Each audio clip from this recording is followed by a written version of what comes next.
बिस्मिल्लाहिर्रहमानिर्रहीम। अस्सलाम वालेकुम। नेक्स्ट हमारे पास थ्योरम है 1.18। Let F N be a sequence of extended real valued measurable functions with same domain D. यानी हर एफ एन जो है उसे हमने डी पर डिफ़ाइन किया है और हमारे पास एक मेजरेबल फंक्शंस का एक सीक्वेंस है। देन हमारे पास आगे कुछ पार्ट्स हैं। पार्ट ए क्या है कि maximum of F I for I greater or equal to 1 and less or equal to N. यानी कि F1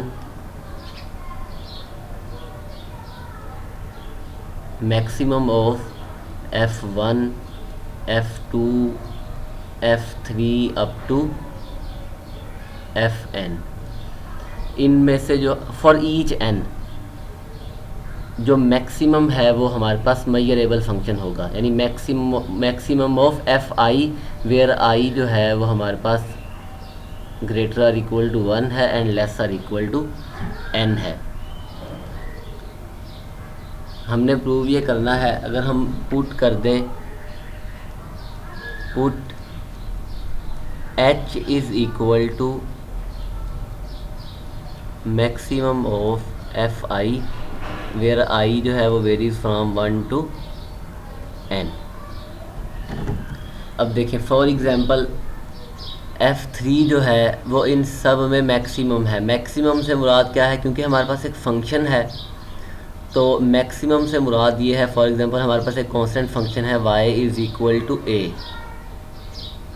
तो ये y is equal to a हमारे पास एक लाइन है, या हम कह देते हैं y is equal to 1 and y is equal to 2, वो ये लाइन होगी। अब ये फंक्शन जो है वो इससे मैक्सिमम है, यानी हर पॉइंट पर इस फंक्शन का आंसर जो है वो इस फंक्शन से बड़ा है। तो हम ये कह सकते हैं कि इन दोनों में से अगर हम इसे y1 कह दें, इसे y2, तो y2 y1 और y2 में मैक्सिमम है। Put h is equal to maximum of F I where I varies from 1 to n। For example अगर हमारे पास F2 जो है वो इसके h के बराबर है, यानी इन सब में जो मैक्सिमम है वो F2 है, तो इसका मतलब ये है कि अब F2 मेजरेबल है। F2 जो है F2 ऑफ x ये ग्रेटर देन अल्फ़ा होगा for each alpha belongs to R, यानी ये सेट जो है वो मेजरेबल होगा। अब क्योंकि F1 भी मेजरेबल है तो इसका मतलब ये है x belongs to D such that F1 of x ये भी ग्रेटर देन है alpha dash for each alpha dash belongs to R। अब क्योंकि हमारे पास जो F2 है वो मैक्सिमम है तो हम ये कह सकते हैं कि F2 जो है वो ग्रेटर देन F1 है। अब जो अल्फ़ा है हो सकता है F1 इस अल्फ़ा से बड़ा हो सकता है F1 इस अल्फ़ा से छोटा हो, क्योंकि हमने ऐसी कोई कंडीशन नहीं लगाई कि F1 जो है वो इस अल्फ़ा से ग्रेटर है। हमें तो F1 हमने तो डेफिनेशन में ये कहा था कि हर वो अल्फ़ा जिसके लिए हमारे पास ये सेट हो वो मेजरेबल होना चाहिए। अब हो सकता है F1 ऑफ x जो है वो अल्फ़ा से ग्रेटर हो सकता है F1 ऑफ x जो है वो अल्फ़ा से greater lesser equal to alpha हो। तो इस केस में हमने क्या करना है, हम ये प्रूव करेंगे then for any alpha belongs to R we prove that x belongs to D such that। एक और चीज़, अब जो F2 ऑफ x है ये अल्फ़ा से बड़ा है तो हम अब क्योंकि F2 ऑफ x जो है वो हमारे पास F1 ऑफ x से, क्योंकि यहाँ पर मैक्सिमम है F2 ऑफ x, तो हम यहाँ ये कह सकते हैं कि F2 ऑफ x जो है ये भी हमारे पास F2 ऑफ x जो है ये अल्फ़ा डैश से भी ग्रेटर है, क्योंकि F2 ऑफ x जो है वो ग्रेटर देन है F1 ऑफ x से, और ये हमारे पास क्योंकि ग्रेटर देन है अल्फ़ा डैश तो हम ये कह सकते हैं f2 ऑफ x जो है वो ग्रेटर देन अल्फ़ा डैश है।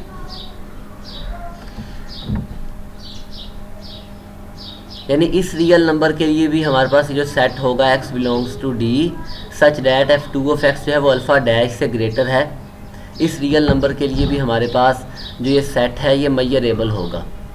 अब यहाँ पर जो अल्फ़ा डैश है और अल्फ़ा, इन दोनों में कोई भी रिलेशन हो सकता है alpha dash is equal to alpha हो, alpha dash less than alpha हो, या अल्फ़ा डैश जो है वो ग्रेटर देन अल्फ़ा हो। तो हम प्रूव करेंगे x belongs to d such that h of x is greater than alpha, और ये बराबर होगा union I from 1 to n x such that f I of x is greater than alpha. यानी वो तमाम एलिमेंट्स, अगर मैं इस सेट को एक्सपेंड करूं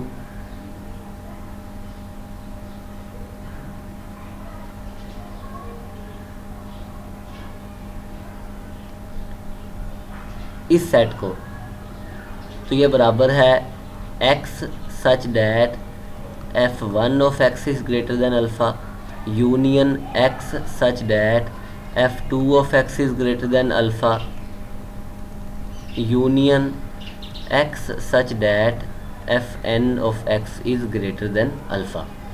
अब हमने यूनियन लिया है तो ओबियसली वो एलिमेंट्स जिनके लिए f of 1 greater than alpha है। अब क्योंकि अगर f2 को हम कहें मैक्सिमम, तो f2 जो है वो f1 से ग्रेटर है, f1 ग्रेटर देन अल्फ़ा है, तो इसका मतलब ये है कि वो एलिमेंट्स मैक्सिमम के लिए भी सेटिस्फाई होंगे। अगर fn है तो वो अब f2 अगर मैक्सिमम था तो f2 ग्रेटर देन fn था, और ये ग्रेटर देन अल्फ़ा है, तो इसका मतलब ये है कि f2 जो है वो ग्रेटर देन अल्फ़ा है। तो इसलिए हमने ये यूनियन कंसीडर किया है। सबसे पहले हम प्रूव ये करेंगे कि ये सेट इसके बराबर है। उसके लिए हम एक एलिमेंट यहाँ से पिक करेंगे और शो कर देंगे कि वो एलिमेंट इस सेट का एक एलिमेंट है, और conversely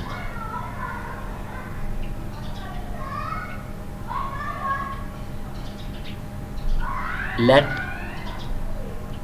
y belongs to x belongs to d such that h of x is greater than alpha, which implies h of y is greater than alpha. अब h की डेफिनेशन क्या है? हमारे पास जो h है वो मैक्सिमम है इन तमाम f(i)s में। तो इसका मतलब क्या है? इसका मतलब ये है कि h ऑफ y जो है वो ग्रेटर आर इक्वल है fi ऑफ y, ठीक है। और हमारे पास क्योंकि h ऑफ y जो है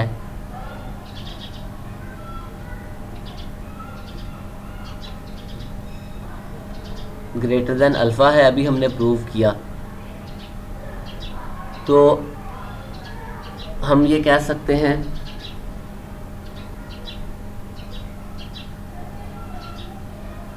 क्योंकि हमारे पास जो h ऑफ x है वो बराबर है maximum of f1 f2 f3 up to fn। So there exists some j belongs to this set 1 2 3 up to n such that कि जो h of x है वो बराबर होगा fj of y, या यहाँ पर सॉरी h of y। अब क्योंकि ये ग्रेटर देन अल्फ़ा है तो हम ये कह सकते हैं which implies fj of y जो है वो ग्रेटर देन अल्फ़ा है for some j,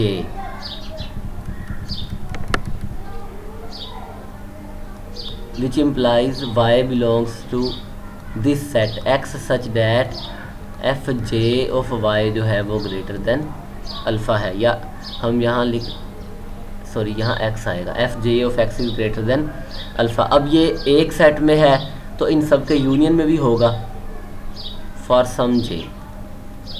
for some j belongs to this set.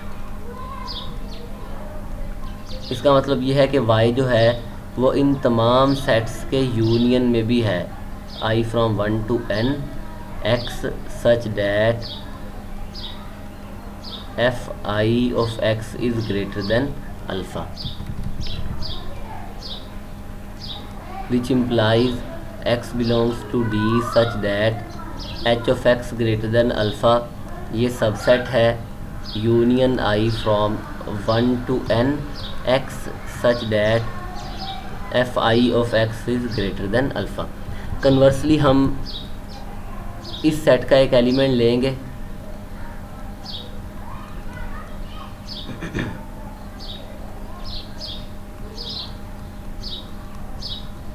suppose that y belongs to union I from 1 to n x such that fi of x is greater than alpha, which implies y किसी एक set में होगा। Union है हमारे पास, तो अगर a union b है, अगर x जो है वो a यूनियन b का एलिमेंट है, अगर x belongs to a union b है तो x या a में होगा या b में होगा, एटलीस्ट किसी एक सेट में तो होगा। तो हमारे पास कोई k एग्जिस्ट करेगा y belongs to x such that F K of x is greater than alpha for some k belongs to this set 1 2 3 up to n। अब क्योंकि h जो है वो मैक्सिमम है इन सब में, as h is equal to maximum of f1 f2 up to fn। अब fk जो है वो भी इसी सेट का एक एलिमेंट है, तो अब जो h है वो या तो fk के बराबर है या उससे ग्रेटर है। इससे पहले हम ये लिख लें कि क्योंकि y इसका एलिमेंट है, which implies F K of y is greater than alpha, as h is equal to maximum of f1 up to fn।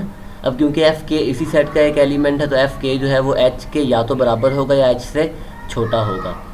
तो हम ये कह सकते हैं कि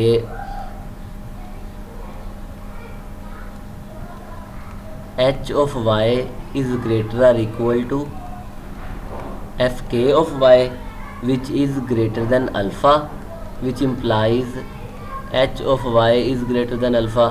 इसका मतलब ये है y belongs to x such that h of x is greater than alpha।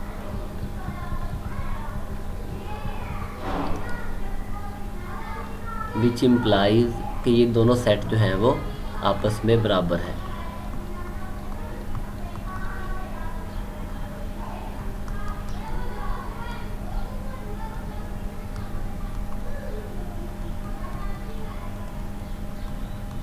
अब क्योंकि हर आई के लिए ये सेट मेजरेबल था, इनका यूनियन भी मेजरेबल है, तो इसका मतलब ये है कि ये सेट मेजरेबल है। Hence h is equal to maximum of fi where I varies from 1 to n is measurable।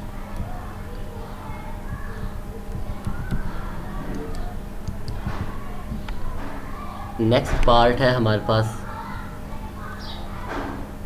कि मिनिमम जो है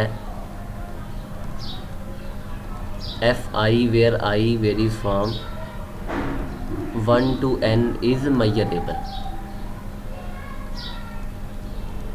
मैक्सिमम के केस में हमारे पास यूनियन था, मिनिमम के केस में हमारे पास इंटरसेक्शन आ जाएगा।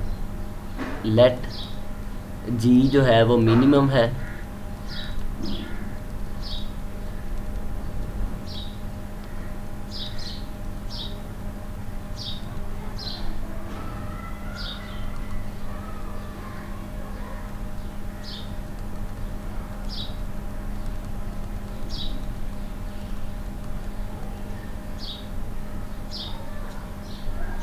इस केस में हमने प्रूव ये करना है कि x such that g of x is greater than alpha, ये बराबर है intersection i from 1 to n, x belongs to F I of x,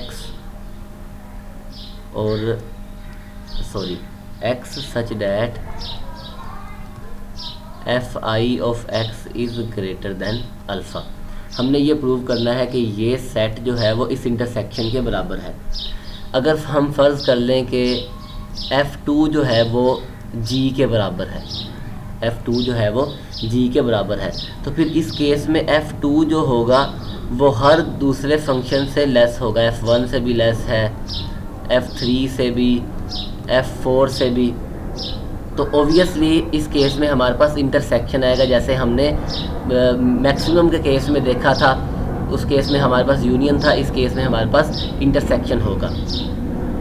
अगर हम एक एलिमेंट लें इस सेट में से, y belongs to this set, x such that g of x is greater than alpha which implies g of y is greater than alpha.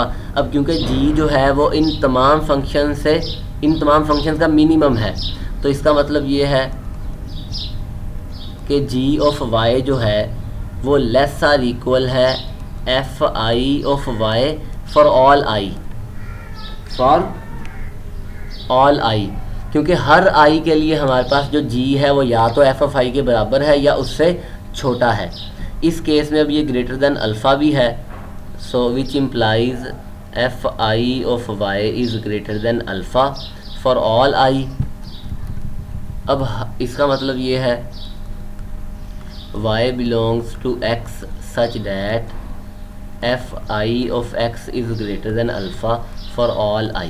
Her i के लिए y जो है वो इस सेट का एक एलिमेंट है, तो इसका मतलब ये है कि y जो है वो इनके इंटरसेक्शन में भी मौजूद है। कन्वर्सली हम इस सेट का एक एलिमेंट लेंगे और शो कर देंगे कि वो इस सेट का भी एक एलिमेंट है, हैंस ये सेट जो है वो इस इंटरसेक्शन के बराबर है। और ये तमाम सेट मेजरेबल थे, इनका इंटरसेक्शन भी मेजरेबल है क्योंकि फाइनाइट इंटरसेक्शन है, तो हम ये कह सकते हैं कि ये सेट जो है ये भी एक मेजरेबल सेट है। हैंस जो मिनिमम है वो भी हमारे पास एक मेजरेबल फंक्शन है।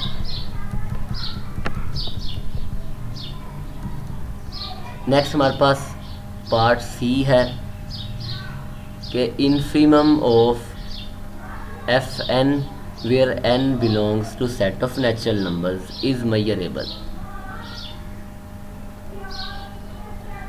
फाइनाइट के केस में हमने मैक्सिमम और मिनिमम कहा, इनफाइनाइट सीक्वेंस काउंटेबल सीक्वेंस के केस में हमने इन्फीमम कहा, क्योंकि अगर हमारे पास एक सेट है 1/2, 1/3, 1/4 एंड सो ऑन, ये ज़ीरो को कन्वर्ज कर रहा है। इस केस में ज़ीरो इसका इन्फीमम है। Infimum of A is equal to zero, लेकिन ज़ीरो इसका एलिमेंट नहीं है।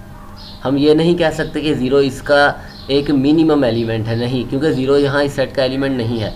तो फाइनाइट सेट के केस में हम मैक्सिमम वैल्यू और मिनिमम वैल्यू फाइंड कर सकते थे, और मैक्सिमम और मिनिमम वैल्यूज़ ही हमारे पास सुप्रीमम और इन्फीमम है। लेकिन इनफाइनाइट सीक्वेंस या काउंटेबल सीक्वेंस है, इस केस में ज़रूरी नहीं है कि हमारे पास मिनिमम वैल्यू या मैक्सिमम वैल्यू एग्जिस्ट करे, लेकिन हम इन्फीमम और सुप्रीमम फाइंड कर सकते हैं। तो infimum of F N is measurable.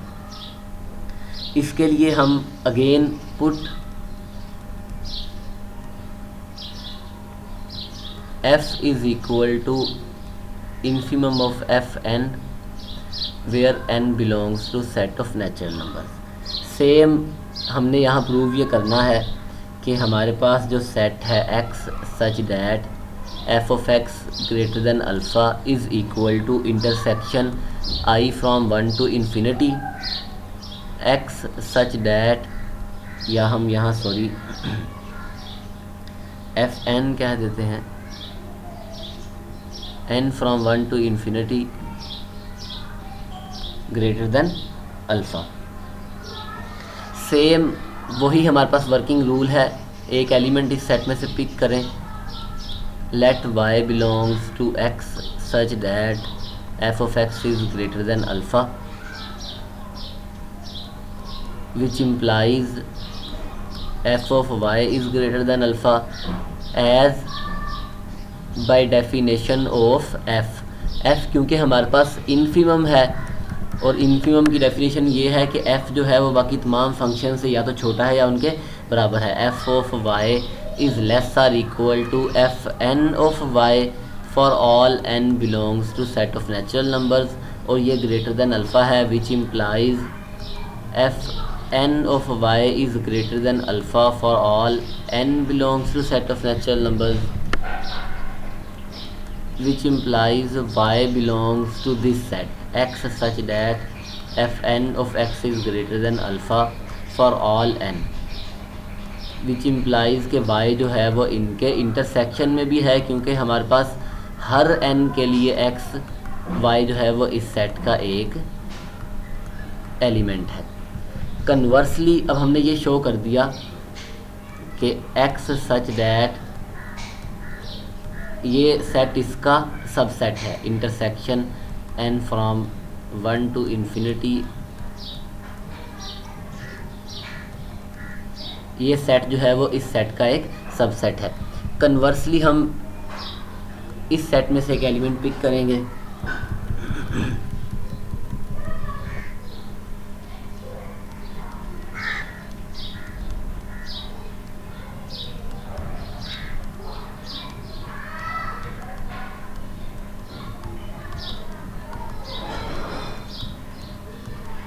Which implies intersection है तो y जो है वो हर सेट का एक एलिमेंट है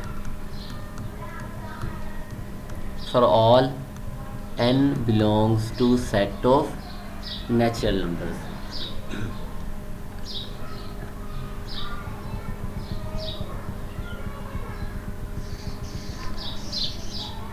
then F N of y जो है वो ग्रेटर देन अल्फ़ा है for all n belongs to set of natural numbers. अब अगर हम रिकॉल करें कुछ डेफिनेशंस, अगर a हमारे पास कोई भी एक सेट है तो हमने कहा था कि जो m है वो इन्फीमम ऑफ a है अगर m जो है वो less or equal to x हो for all x belongs to a, यानी m जो है वो a के तमाम एलिमेंट से छोटा हो या ज़्यादा से ज़्यादा किसी एक के इक्वल हो, तो m जो है वो उसका ये हमारे पास m जो है उसका लोअर बाउंड होगा। m is lower bound of a if m is less or equal to x for all x belongs to a। और इन्फीमम के लिए हमने ये कहा था कि m जो है वो इन्फीमम होगा अगर सबसे पहले तो वो लोअर बाउंड हो, ठीक है, और m से बड़ा कोई भी नंबर, m से बड़ा कोई भी रियल नंबर लोअर बाउंड ना हो, m से बड़ा कोई भी रियल नंबर जो है वो लोअर बाउंड ना हो, तो उस केस में m जो है वो इन्फीमम है।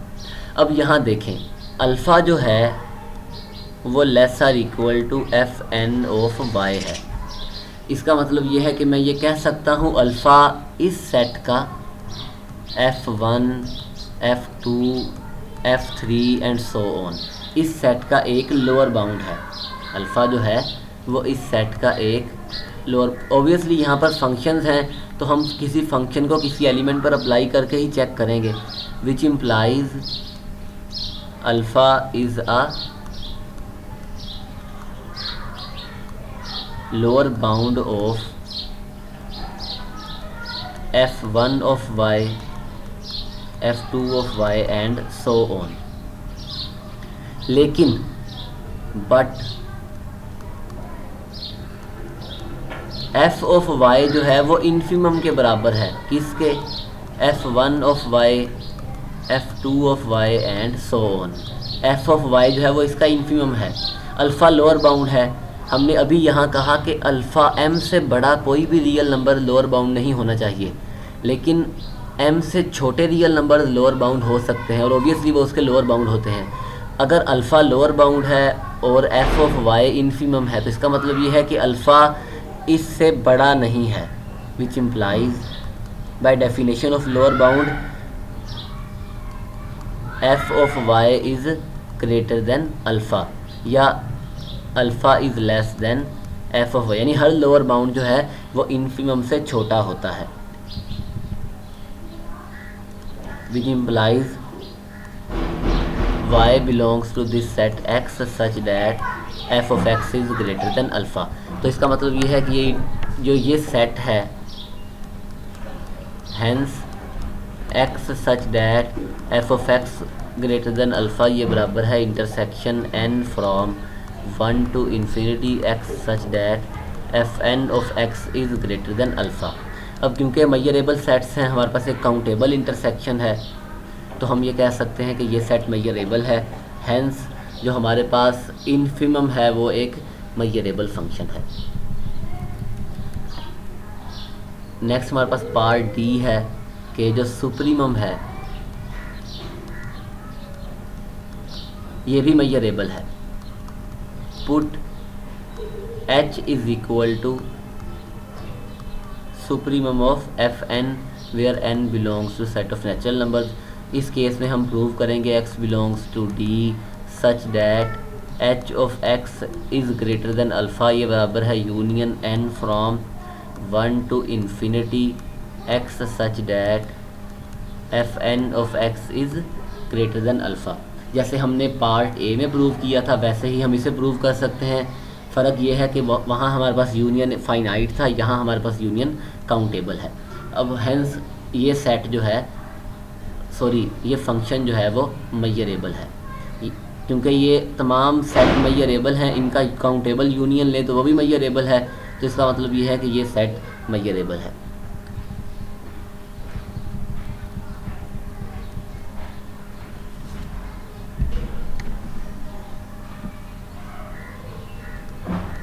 नेक्स्ट हमारे पास है लिमिट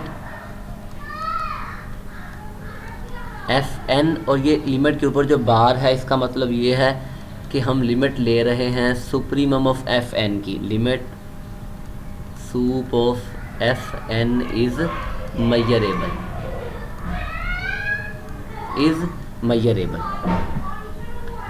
अब बाय डेफिनेशन ये हमारे पास किसके बराबर है, लिमिट एफ एन ये बराबर है हमारे पास infimum of supremum of F I where I जो है वो greater or equal to N है। इसका मतलब क्या है कि ये हमारे पास बराबर है infimum of F N plus 1 F N plus 2 up to F N plus I and so on.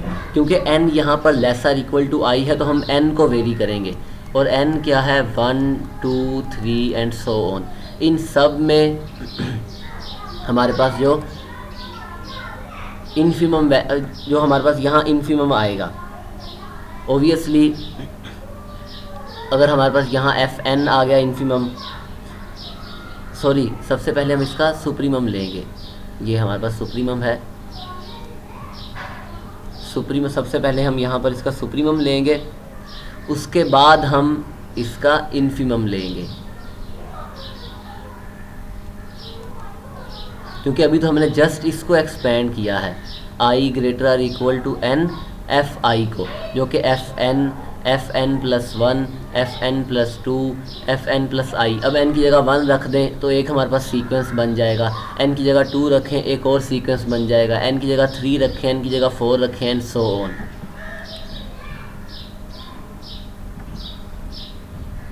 Suppose that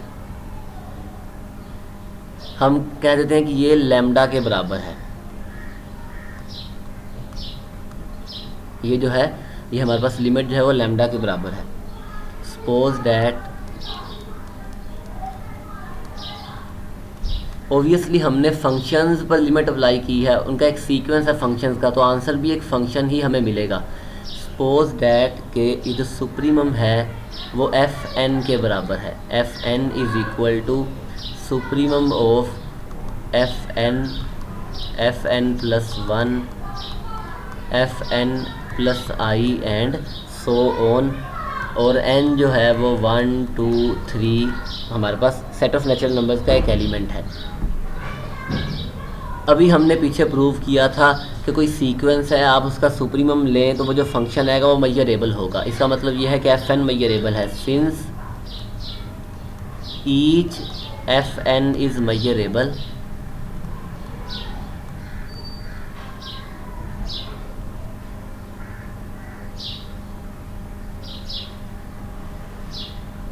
so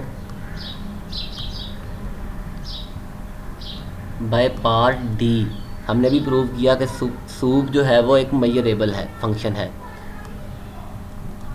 each F N is measurable. हम n की जगह 1 रखेंगे तो हमें यहाँ से एक फंक्शन मिल जाएगा f1। n की जगह 2 रखेंगे हमें n2 मिल जाएगा। n की जगह 3 रखेंगे हमें n3 मिल जाएगा। हमने उसके बाद क्या करना है, हमने उनका लेना है infimum. f1 f2 capital F है, f3 एंड सो ऑन। इनका हम इन्फीमम लेंगे, वो इस लिमिट के बराबर है, वो इस लिमिट के बराबर है। Now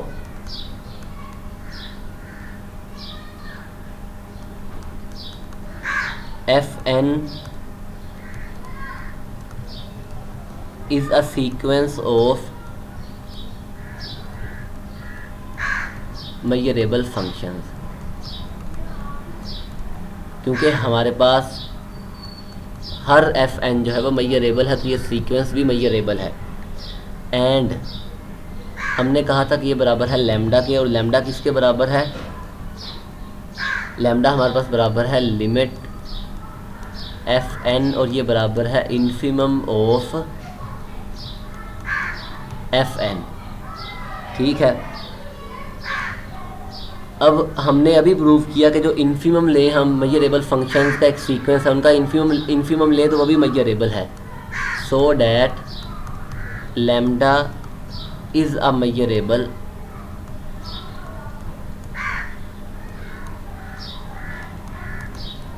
function by part C में हमने प्रूव किया था कि काउंटेबल सीक्वेंस है मेजरेबल फंक्शंस का, उनका इन्फीमम लेंगे तो वो भी मेजरेबल होगा, और ये इन्फीमम बराबर है लैम्डा के।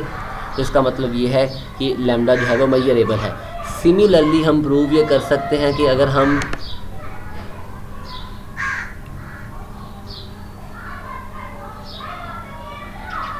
पार्ट f है हमारे पास के लिमिट fn, और ये हमारे पास किसके बराबर होगी, लिमिट इन्फीमम ऑफ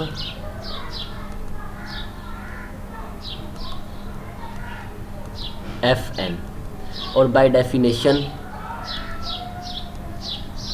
ये हमारे पास वहाँ हमारे पास था इन्फीमम फिर सुप्रीमम, यहाँ होगा पहले सुप्रीमम फिर इन्फीमम fn, और i जो है वो ग्रेटर और इक्वल टू n है, और यहाँ हमारे पास n होगा।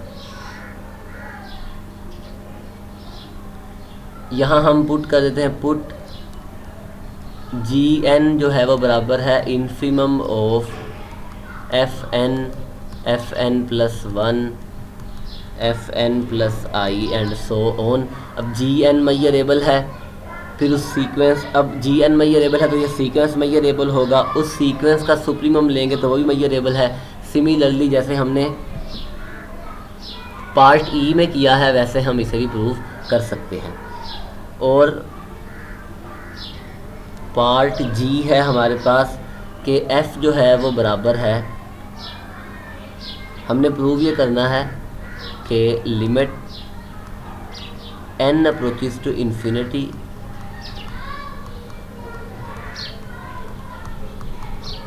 exist then f is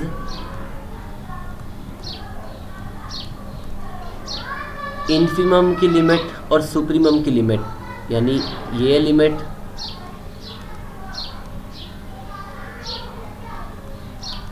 ये हमारे पास क्या है, limit of infimum of F N.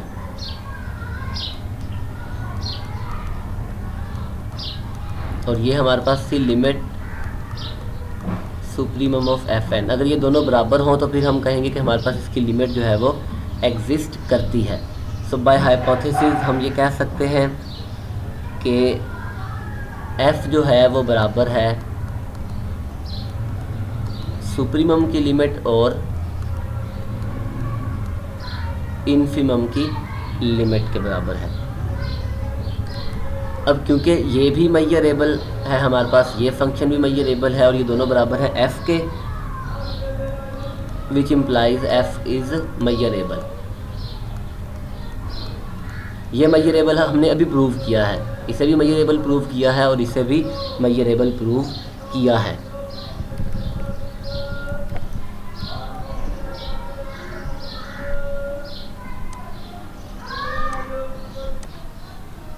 अब जो पार्ट ए था और पार्ट बी, इसमें हमारे पास सीक्वेंस जो है वो फाइनाइट था, यानी फाइनाइट कलेक्शन थी।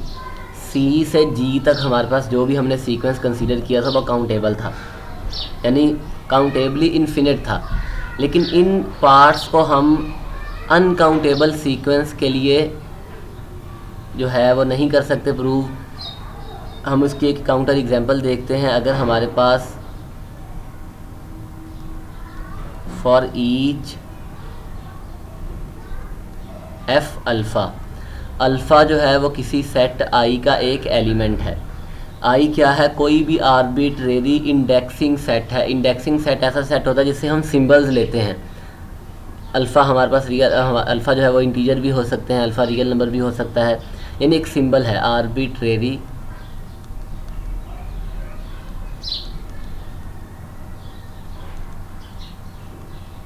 इंडेक्सिंग सेट, यानी ऐसा सेट जिससे हम सिंबल्स लेंगे। अब हमें नहीं पता जो आई है वो काउंटेबल है या अनकाउंटेबल है। हमने ये कहा है कि हर एफ अल्फ़ा मेजरेबल है।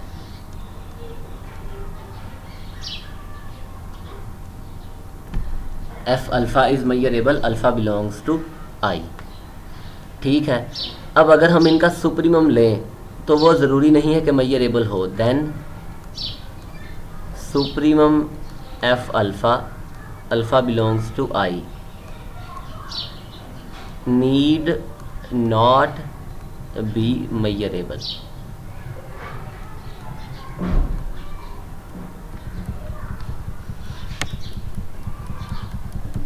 लेट ई जो है वो सबसेट है 0,1 का और ये मेजरेबल नहीं है, ई मेजरेबल नहीं है, which is not Lebesgue measurable.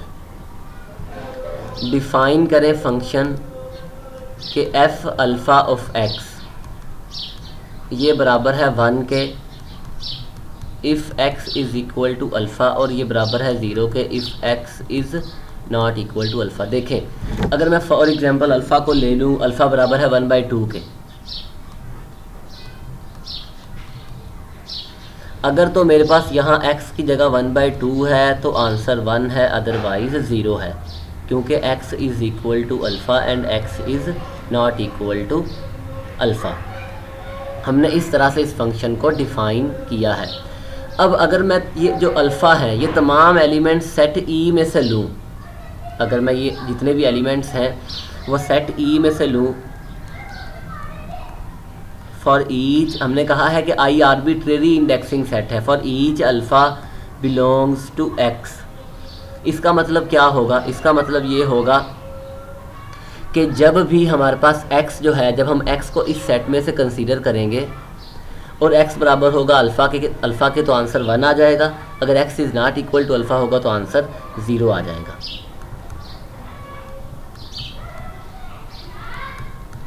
The function F alpha is measurable.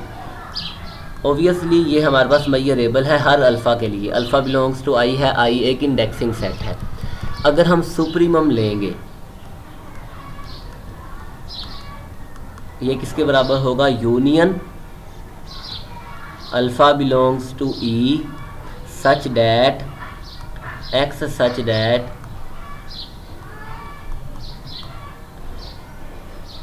या हम ये कह सकते हैं कि सॉरी यहाँ, क्योंकि ये तो हमारे पास मेजरेबल ही नहीं है तो हम इसे इस तरह नहीं लिख सकते। हम लेंगे सुप्रीमम एफ अल्फ़ा, और ये किसके बराबर आएगा देखें। अगर हम एक अल्फ़ा पिक कर लें फॉर एग्जांपल, अब क्योंकि हमें तो सेट ई के बारे में नहीं पता, ई जो है वो नॉन मेजरेबल सेट है, ई के एलिमेंट्स का हमें आइडिया नहीं है कि उसमें किस तरह के एलिमेंट्स हैं, लेकिन क्योंकि वो हमारे पास एक नॉन मेजरेबल सेट है, अल्फ़ा जब भी हमारे पास सेट, या हम इसे ऐसे लिख सकते हैं एक्स, ये 1 होगा 0 अगर x जो है वो e का एलिमेंट हो और x जो है वो e में ना हो। हमने लेना है सुप्रीमम। सुप्रीमम जो है वो इन सब के यूनियन के बराबर होगा, ठीक है। अब अल्फ़ा हमने, या हम कहते हैं ये अल्फ़ा 1 है, ये अल्फ़ा 2 है, ये अल्फ़ा 3, हालांकि हम इसे ऐसे नहीं लिख सकते क्योंकि ये तो हमारे पास एक काउंटेबल सीक्वेंस बन रहा है, सिर्फ हम हमारे समझने के लिए, क्योंकि जब हम सुप्रीमम लेंगे तो वो यूनियन के बराबर होगा, यूनियन अल्फ़ा। हाँ, हम इसे ऐसे लिख सकते हैं एफ अल्फ़ा, यानी सेट ई के अंदर जितने भी एलिमेंट्स हैं उन सब के लिए जो हमारे पास एफ अल्फ़ा है उन सब का हम यूनियन ले लेंगे। तो F alpha of 1, F alpha of 2, F alpha of 3, इसके लिए हमारे पास आंसर क्या होगा 1 0। अगर तो x is equal to alpha 1 हो, x is not equal to alpha 1। Same यहाँ पर भी 1 0, x is equal to alpha 2 and x is not equal to alpha 2। Similarly यहाँ पर भी 1 0, x is equal to alpha 3 and x is not equal to alpha 3। अब देखें, अगर तो x सेट e का एलिमेंट होगा तब ही x अल्फ़ा 1 के बराबर होगा। अगर x e का एलिमेंट नहीं होगा, अदर देन e होगा, तो उस केस में x is not equal to alpha 1, क्योंकि अल्फ़ा 1 जो है वो e का एलिमेंट है। Similarly alpha 2, x is equal to alpha 2 है तो आंसर 1 है। तो इसका मतलब ये है कि x e का एलिमेंट है, यहाँ पर भी x जो है वो e का एलिमेंट है। तो अगर हम देखें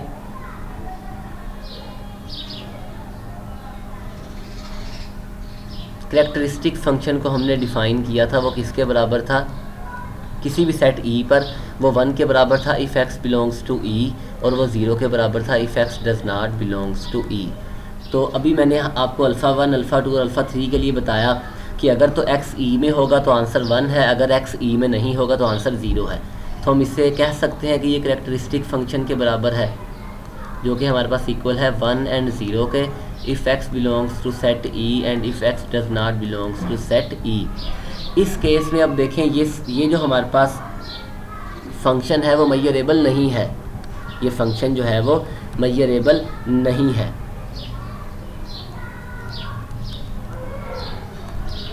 विच इज़ नॉट